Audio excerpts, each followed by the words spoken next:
Vamos a empezar el debate sobre este tema, sobre este fallo del juez José Alejandro Vargas, que ha sido además tendencia en las redes sociales durante todo el día y no es para menos.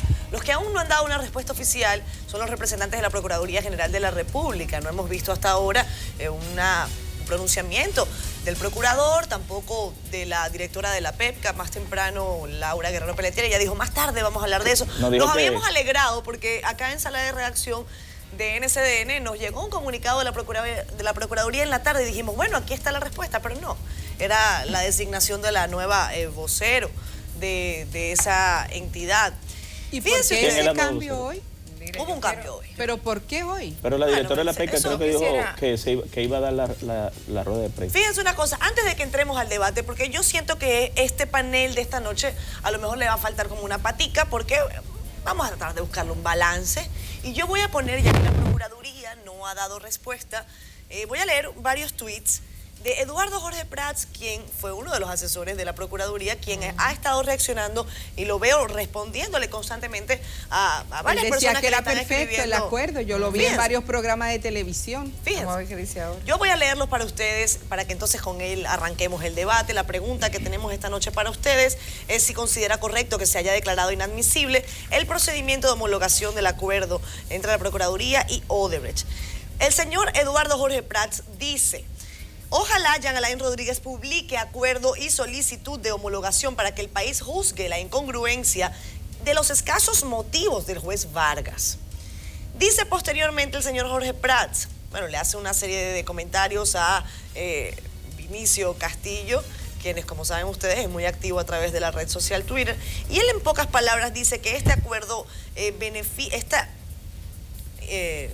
ahora se me fue la palabra, perdón, esta inadmisibilidad a quienes beneficia a los sobornados y que las pruebas nunca llegarán y que en todo caso van a tener que arrancar un proceso penal sin pruebas. No sé, ¿qué piensan ustedes? Vamos a arrancar con Guadalupe Valdés. Guadalupe, adelante. Bueno, obviamente que estamos ante un abogado que formó parte del equipo de asesores que fueron contratados por la Procuraduría General de la República para que le asesorara en cuanto a el contenido que debía de tener el acuerdo que se estaba planteando con la empresa Odebrecht, que es el señor Eduardo Jorge Prats. ¿Por qué nosotros consideramos que la decisión del juez Vargas ha sido justa?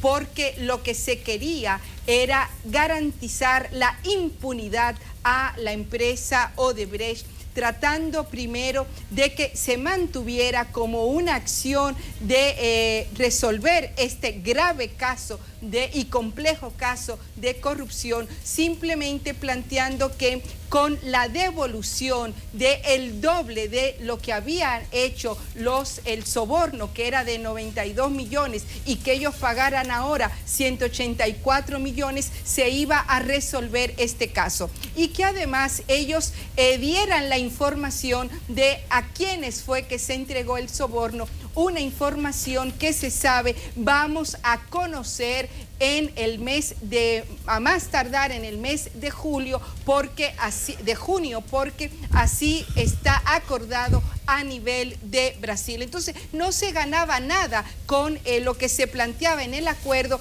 Mucho más grave era cuando se planteaba la extinción penal frente a esta empresa, o sea que no iba a haber ninguna acción legal contra una empresa que tiene que ser juzgada, como lo dice el juez Alejandro Vargas, por casos graves, en este caso de corrupción y de soborno en la República Dominicana, que es un acto tipificado en el Código Penal como un crimen y que tiene que ser sometido a la justicia y que no se podía resolver simplemente con un tema de conciliación. Entonces, nos parece que estos argumentos tienen que ser tomados en cuenta, y además es correcto, sí, que se dé a conocer el acuerdo para que toda la ciudadanía y todo el país conozca el contenido del acuerdo, lo cual debió hacerse incluso desde que se estaba llevando a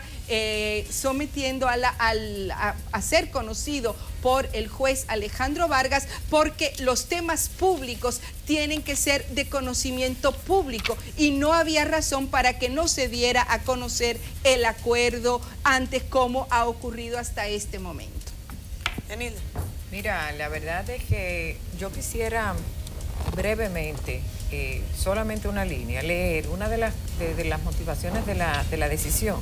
Y dice que de conformidad al texto legal referido, que es el artículo 370, numeral 6 del Código Procesal Penal, siempre que la acción penal de la cual se prescinde resulte considerablemente más leve que los hechos punibles cuya persecución facilita o cuya continuación evita. Entonces, me va a decir a mí que la gravedad del tema, el más grande escándalo, no solamente local, sino a nivel internacional, una decisión, un paño tibio como esta, de un acuerdo que usted va a pagar el doble, pero ¿a quién se le pagaron esos sobornos? ¿Se va a quedar impune todas esas vacas sagradas que el presidente tenía frentear en el Congreso, que son posiblemente los mismos que tomaron los sobornos? ¿Por qué no se han investigado las personas involucradas con el PLD? ¿Por qué solamente se ha investigado? ¿Por qué se han llamado solamente a declarar a las personas ajenas al gobierno de Danilo Medina? Entonces él sí tiene vacas sagradas. Y nosotros mañana tenemos una rueda de prensa en el partido demandando eso mismo, porque el procurador tiene que ser más equitativo con este proceso. ¿Cómo es posible que solamente se hayan investigado a los presidentes del Congreso de la oposición, cuando la oposición solamente tiene el 6% de los contratos con Odebrecht y el gobierno y los gobiernos del PLD tienen el 94%? Entonces, la gente tiene, y yo siempre lo he dicho, hermanos y amigos que nos ven, que hay que separar el trigo de la paja, porque mientras tanto, todos los que estamos en la actividad política somos corruptos, y no es así. Y por eso nosotros hemos demandado, no demagógicamente como el presidente de la República, con responsabilidad, que se llegue hasta las últimas consecuencias, caiga quien caiga, y no importa que sean nuestros o ajenos, son dominicanos que demandamos el cese de la impunidad y la corrupción en nuestro país. Por eso, esta decisión del magistrado de carrera, fíjense lo importante que es la separación del Estado, fíjense lo importante que es la no incidencia de un poder sobre otro. Alejandro Vargas ha tomado esta decisión tomando en consideración que es posible que el acuerdo no sea porque no se ha llegado al fondo, sino al proceso que fue mal instrumentado. Entonces nosotros decimos, ¿qué le está diciendo el juez a la Procuraduría? Que no fue capaz de instrumentar un proceso correctamente. ¿Y qué le está pidiendo el pueblo a través de las firmas al gobierno dominicano? Que designe un fiscal autónomo, que puede ser, repito, y esta es mi propuesta formal en este programa al país, y es personal porque no es partidaria, una terna propuesta en una parte por la academia, es decir, por las universidades que están asociadas, en otra por las iglesias que también están asociadas y en otra por la sociedad civil, que tienen un conglomerado de la sociedad civil en contra de la corrupción. Entonces, esta terna, el presidente escoja uno para que sea ayudante del procurador, para que lo ayude a instrumentar un expediente correctamente, Yanilda, para que no se caiga otra vez. Pero el procurador, el procurador estaba asesorado por un grupo de notables abogados, juristas de la República Dominicana, por lo que a veces a mí me cuesta creer que sea un tema de... Es que los abogados perseguimos los intereses de nuestros clientes. Correcto, pero... Y si el cliente era el Estado y el Estado tiene interés en que haya impunidad, entonces los intereses de sus abogados será cubrir los intereses de su, de su cliente, que en este caso es el Estado que están asesorando, Catherine. Entonces necesitamos fiscales independientes que representen al pueblo, que somos nosotros, los que queremos que haya una lucha certera contra la impunidad y la corrupción. Lo que yo hago el comentario, Yanilda, porque a mí me resulta difícil creer que abogados notables sometan este acuerdo con tantos procesos de irregularidad o que presentan este documento que el juez Alejandro Vargas prácticamente, como quien dice, le hace un despojo, ¿no? Fíjense que el señor Eduardo Jorge Prats, y te pregunto, Tobias, si estás de acuerdo, dice que sin acuerdo no habrá caso porque no habrá colaboración de Odebrecht ni prueba. Por tanto, eso es lo que quieren los sobornados. Y dice que lo que se busca es que el Estado no sea indemnizado, que no haya casos sin colaboración ni prueba. No homologación es igual a impunidad. ¿Qué crees tú, Tobías? Pero qué barbaridad. Mira, yo no soy abogado, ahora que estoy estudiando Derecho, ¿verdad? Pero entiendo que las justificaciones que están expresadas ahí, y fue muy académico el juez, cuando enunció las cinco o seis razones por las cuales declara la inadmisibilidad y las explica de manera clara, y además hace un relatorio previo. En ese sentido, cuando va a la conclusión, dice incluso que la Procuraduría no llevó el debido proceso, es decir, ninguna de estas condiciones avalan para que se homologue el contrato. No dice que tampoco el acuerdo suscrito lo invalida, sino que la Procuraduría no conoció el acuerdo porque no están en ninguna de las cláusulas que establece el Código Procesal para ese tipo de acuerdo. En ese sentido, yo creo que desde el punto de vista de la sentencia va a redefinir el cauce incluso que debe tomar la Procuraduría para esto. Y también incluso los que desde la oposición están pidiendo agilización, que caigan cabeza, que se declare aquí. Nuestra amiga Jeanilda propone un mecanismo que yo no sé si está garantizado en la Constitución, en los códigos, si el procurador puede hacer eso, si está validado, porque inmediatamente se hace eso, puede caer en la lucha contra la corrupción en un descrédito.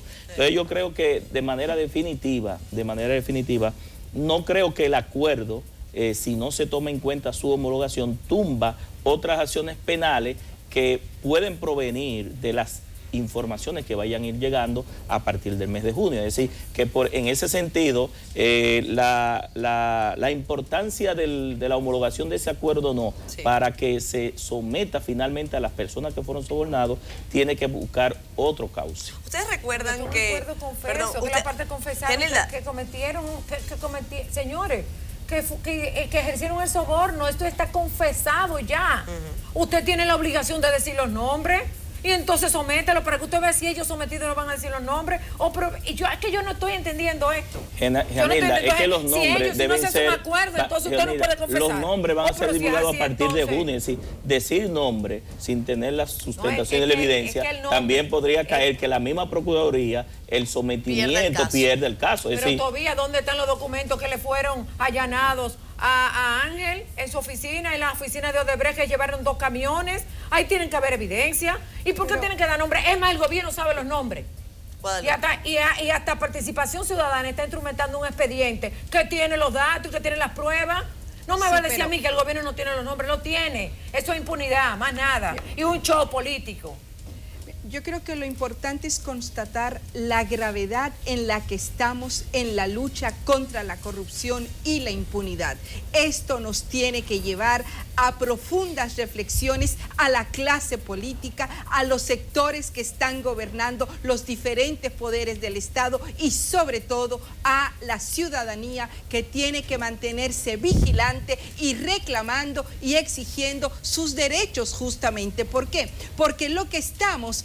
El caso no se va a caer, porque vamos a tener los nombres. Quizá lo que queríamos era, o querían algunos, que se le diera un paño tibio, que es lo que dice el juez. El juez dice muy claramente, es un remedio sencillo para una enfermedad grave. Es un placebo lo que se quería hacer con ese acuerdo. Entonces, esperar 2 meses más no es tanto tiempo, porque los nombres van a venir, porque ya están declarados los nombres. Entonces, lo que hay que reclamar, y la ciudadanía tiene que estar cada vez más activa, reclamando, haciendo conciencia, generando educación ciudadana de que todo lo que está en ese entramado corrupto tiene que ser conocido, tiene que ser evidenciado y tiene que ser transparente. Eso no va a caer del cielo, eso va a ser como ha sido el proceso de la marcha, pero no de la marcha solamente del 22 de enero, son los años que llevamos luchando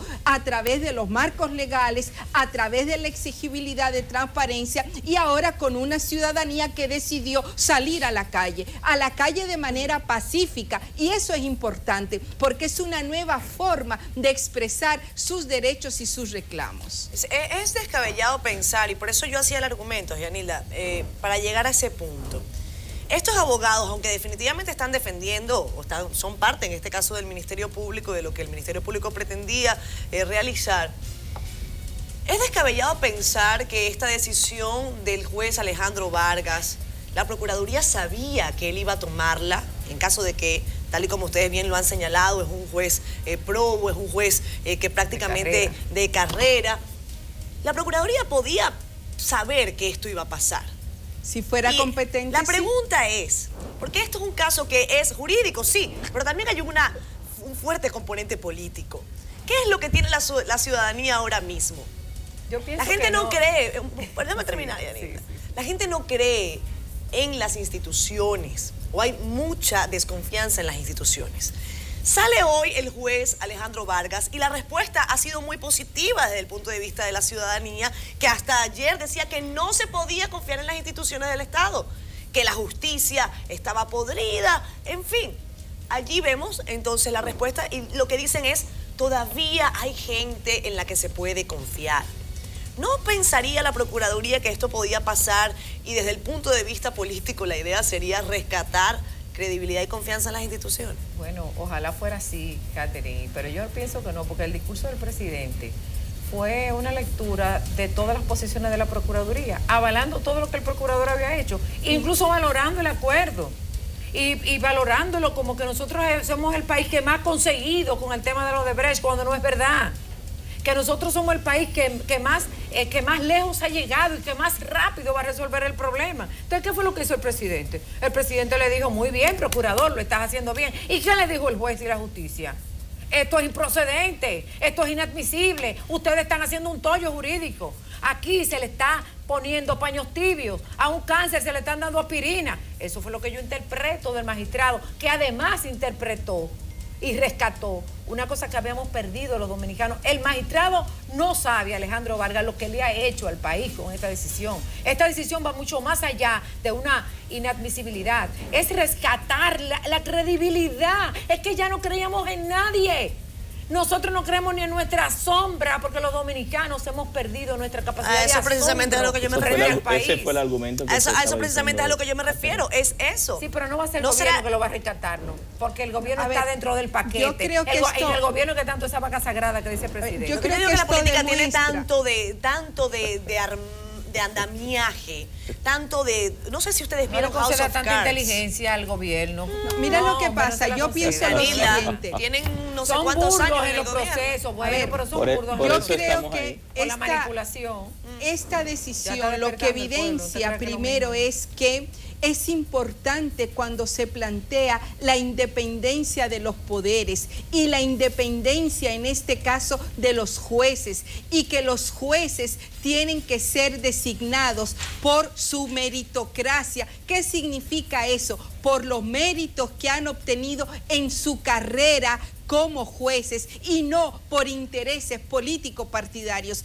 Esa es la importancia que tiene la decisión del juez Alejandro Vargas, que es un juez de carrera, que no es un juez que responde a los intereses de un partido político o de una corriente partidaria en un momento determinado. Responde a la justicia y ha tomado una decisión justa. Obviamente que esto que demuestra también la ineptitud del Procurador General de la República, porque claro que si ellos han sometido un procedimiento inadecuado y tuvo esos asesores que además le costaron al Estado, esos asesores fueron pagados con dinero público, con el dinero que pagan los ciudadanos de sus impuestos, y no cobraron poca cosa. Tenemos también que saber... ¿Cuánto cobraron, Guadalupe? No sé, pero cobraron cientos de miles de pesos. Porque, sí, claro, y eso es bueno también que se sepa, claro, porque fueron varios abogados. Pero ¿por qué eso es importante?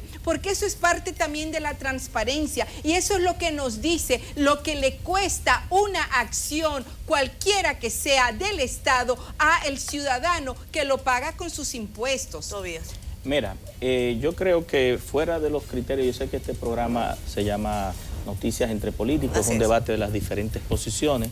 y que desde el punto de vista del juez, yo no creo que fue una respuesta de que no quiera que aquí siga la impunidad, de que es contradecir el discurso del presidente de la República del lunes pasado, el 27 de febrero, sino que creo y entiendo, y está bien sustentada, que se basó en términos jurídicos, es decir, que la resolución que él determinó está basado en justicia. Él tiene está basado en justicia argumentos. y dejar que los mecanismos de la justicia funcionen. Es decir, tú tienes un procurador, un ministerio público que inicia, hace la investigación, somete los expedientes, pero tiene un juez que es parte del sistema judicial que evalúa ese sometimiento y determina, por un lado, si se llevó el debido proceso, por otro lado, que él no llegó al fondo, saber si las evidencias, las pruebas de ese sometimiento sustentan ese expediente en un juicio de fondo, que es lo que yo he estado diciendo durante las últimas semanas en este programa. Es decir, nosotros no podemos llevar la lucha contra la corrupción de forma tal que se quieran llevar cabezas y que se quiera agilizar, incumpliendo incluso y llevando a que los expedientes se caigan. Eso es lo que se quiere evitar.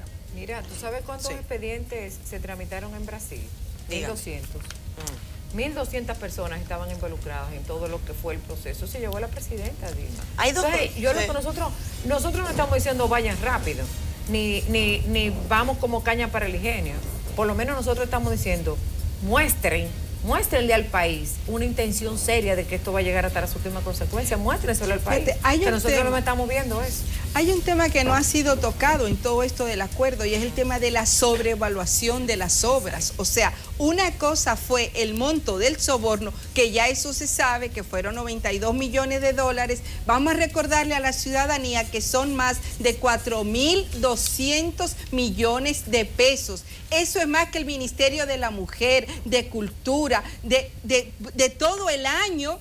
Con eso se hacen cantidades de estancias infantiles, o sea, 4.200 millones de pesos que fueron distribuidos entre varios funcionarios, se dice que también legisladores, y que hay que saber quiénes fueron los sobornados. Ya sabemos quién fue el sobornado, el sobornante. Yo he dicho aquí también que por qué la Procuraduría no le ha pedido a la Dirección General de Impuestos Internos que diga cuánto dinero pagó el señor que dice que no fue soborno, sino que ese dinero, los 92 millones de dólares, fueron sus honorarios durante varios años. Pero si esos fueron sus honorarios, él tiene que pagar impuestos. Y ese tema no ha sido abordado tampoco.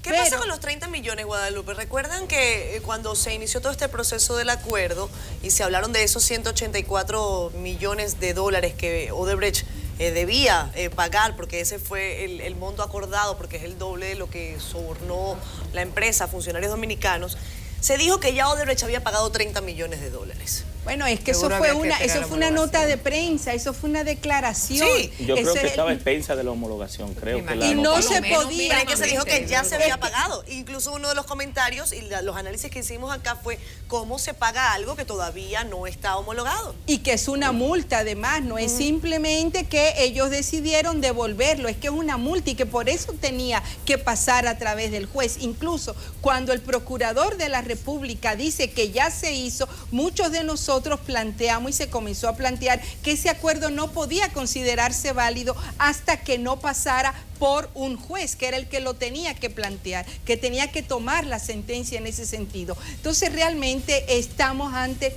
un caso grave y obviamente que hay que pasar a reclamar el tema de la sobrevaluación, porque ese soborno se pagó con la sobrevaluación de obras que estaban presupuestadas a un monto y que fueron terminadas a otros montos. Mira, aquí habría que preguntarle a Gianilda, ¿verdad?, que es abogada, el tema del expediente de la sobrevaluación, porque incluso las declaraciones que dio Odebrecht al Departamento de Justicia hablaba de los sobornos.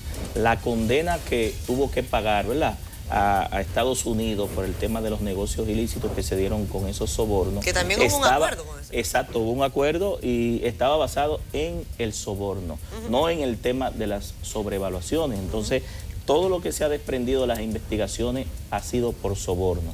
Lo de las sobrevaluaciones, entiendo yo que ya entraría en un juicio de fondo, porque el juez tendría que determinar el peritaje técnico, auditorías técnicas de cada una de las calidades de las obras, sí, los presupuestos, los costos directos, los costos indirectos. Es decir, es un tema más profundo que implicaría no solamente un sometimiento como se está haciendo ahora con el tema de los sobornos, que fue una declaración que dio la empresa en un país fuera el de nosotros, bajo un acuerdo que se homologó, hubo un pago que tuvo que hacer esa empresa a los Estados Unidos y a los países que afectó por esos negocios ilícitos, y la sentencia de ese pago está basado única y exclusivamente en el soborno. Ya en el tema de la sobrevaluación, un tema un poco más profundo, que implicaría ver otro expediente aparte en caso de que se decida trabajar eso. Yanilda, ¿qué piensas? Mira, la empresa Odebrecht no es una empresa sin fines de lucro, que yo sepa. Es una empresa que tiene unos fines pecuniarios. Y no es verdad que va a dar un soborno si no lo va a sacar de algún lado. Entonces, una cosa te lleva a la otra. Lógicamente, no hay que ser un científico de la NASA, no hay que ser un experto jurisconsulto para determinar que si usted está invirtiendo 2 pesos para sacar 4, y que de dónde iba a salir, van a perder en la obra. Entonces tienen que sobrevaluarla. La sobrevaluación está estimada en más de 600 millones de dólares. Si 92 son 4.000, 623 millones de dólares. Señores, con eso se hace todo lo que nos hace falta a nosotros como país. Por favor, nosotros no estamos hablando de una cosa sencilla, nosotros estamos hablando de un asunto neurálgico de la nación. Es que lo que ha pasado es grave, lo ha reconocido el juez, que yo creo que es una de las grandezas de este expediente. Es que nosotros tenemos que ponerle pasión a esto. Esto no es decir, mire, que aquel se equivocó. No, es que estamos frente a una situación grave en donde el Estado Dominicano, a través de este acuerdo, estaba prácticamente dejando sin efecto todo lo que pasó, acreditando a una compañía, señores, que es corrupta, dejándola en este país. Ya después de eso, hasta le hizo un pago. Ahí hay un cheque de un pago que le hizo el Estado Dominicano. Y la gente se pregunta, ¿usted se cree que fue Odebrecht que pagó ese soborno? Lo pagó con el mismo dinero suyo. Fue usted que pagó el soborno. Esos 92 millones de dólares se sacaron a la sobrevaluación de las obras. Fue usted, fui yo con los impuestos que pagamos ese soborno. A funcionarios, a congresistas, 4.000 y pico de millones de pesos de su bolsillo, del desarrollo de este país, de los pobres, de los hospitales, de las escuelas. Entonces eso es lo que tenemos que comprender. Y es verdad que esto no es compasión, pero hay que ponerle un poco de pasión a las palabras, por Dios. Yo quiero que me permitan, esta mañana cuando yo escuché la decisión del juez, yo estaba leyendo un libro de Stephen Covey, Cerca del Palacio de Justicia. Y en ese libro encontré una frase que quiero compartir con las personas que nos miran, que dicen: cambia de opinión, mantén tus principios, cambia tus hojas, mantén intactas tus raíces. Eso es lo que tenemos que hacer en este país. Tenemos que mantener las raíces de la lucha, y por eso invitamos a que el próximo domingo todos los ciudadanos y ciudadanas vayamos a apoyar la marcha contra la corrupción y la impunidad, que se va a celebrar en Puerto Plata a las 10 de la mañana. Es una marcha que va a convocar esa voz ciudadana de decir basta ya a la impunidad, porque la decisión del juez es importante, es un paso de esperanza, pero no es la solución al problema, porque las causas estructurales están ahí y tenemos que ir al fondo, tenemos que seguir desmontando esa trama de impunidad que hay en el Estado Dominicano hoy día, en la sociedad dominicana. ¿Cómo crees que reaccionará la Procuraduría General de la República? ¿Cuál crees que será el próximo paso que tomará el Ministerio Público en este caso? Pues entiendo yo que en las próximas horas tendremos que tener una respuesta de ello. El Ministerio Público puede reencauzar el procedimiento, asumir lo que el juez le está aconsejando, encauzar un procedimiento más correcto, más expedito, profundizar un poco más en el expediente. Puede también ser transparente y dar a conocer el acuerdo para que nosotros los ciudadanos podamos conocer con transparencia cuál fue el acuerdo al que arribaron. La Procuraduría pudiera también lavarse la mano como Pilato que yo creo que es lo que va a hacer, porque esto es un gobierno irresponsable totalmente, un gobierno que no asume las consecuencias de sus actos, un presidente que justificó Punta Catalina, la declaró su niña bonita, incluso buscando chivos expiatorios en el sector privado de personas que estaban contrarias al expediente. Le dijo incluso a su propia comisión lo que él quería que ese informe dijera, porque incluso le trazó pautas frente al país. O sea, ni siquiera tuvo el comedimiento de guardar las apariencias. El presidente le dijo al país, esta es mi obra y yo no permito que me la toquen. Por Dios, yo creo que la gente está cansada. Por eso que esto que ha hecho el juez es una cosa... bueno, yo me siento esperanzada como dominicana también, como oposición, de que aquí por fin estamos viendo una luz, que hay personas que son capaces de hacer la cosa correctamente. Mira, doña Miriam Germán estaba juramentando un grupo de abogados y ella decía, señores, rescatemos la dignidad de esta carrera. Pero yo digo, rescatemos la dignidad de los dominicanos, como dominicanos que hoy nos sentimos estafados por nuestro propio Estado y que tenemos que rescatarlo. Tobias, ¿cómo crees que reaccionará la Procuraduría? No, yo entiendo que como esto tiene un componente civil por un lado y que ese acuerdo al final tiene que haber un resarcimiento de Odebrecht con el tema de los sobornos y que lo establece el mismo Código Civil, es tomar en cuenta las recomendaciones que hizo el juez con respecto al debido proceso y a la sustentación de ese de la homologación de ese acuerdo, y por la parte penal seguir investigando para llevar finalmente a los que fueron los sobornados que se haga un sometimiento como está esperando el país. Bueno, nosotros tenemos ya que despedir el programa esta noche, Guadalupe. Un funcionario que se respeta tiene que renunciar, porque ante la ineptitud que ha demostrado la Procuraduría General de la República, el camino que le queda es presentar su renuncia para que pueda ser escogido un procurador, y ojalá que sea un procurador independiente que pueda tomar decisiones justas. Ahí también están las alternativas que propone el panel de noticias entre políticos para la Procuraduría General de la República. Cada quien habrá formado su opinión. Los abogados andan todos lanzando tesis por aquí y por allá. Yo tengo que leer muchos comentarios esta noche.